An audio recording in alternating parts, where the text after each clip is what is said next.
دیکھیے جب اللہ روٹھتا ہے، ناراض ہوتا ہے تو رزق بند نہیں کرتا، اللہ ناراض ہوتا ہے تو آکسیجن بند نہیں کرتا، سورج کو حکم نہیں ہوتا کہ فلاں میرا نافرمان ہے، تیری کرنیں اس کے آنگن میں نہیں جانی چاہیے، چاند کو منع نہیں کیا جاتا، آکسیجن روک دی نہیں جاتی، کھانے روک نہیں دیے جاتے۔ جب اللہ کسی سے ناراض ہو جاتا ہے ہدایت روک دیتا ہے، اللہ کسی سے ناراض ہوتا ہے تو من اجڑ جاتا ہے،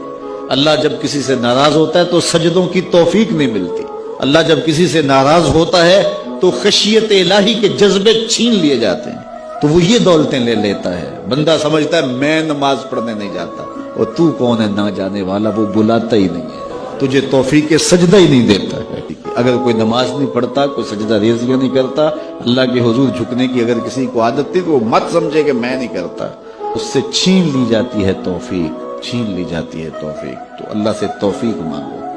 کہ اللہ ہم سے کبھی بھی اپنی توفیق نہ چھینے۔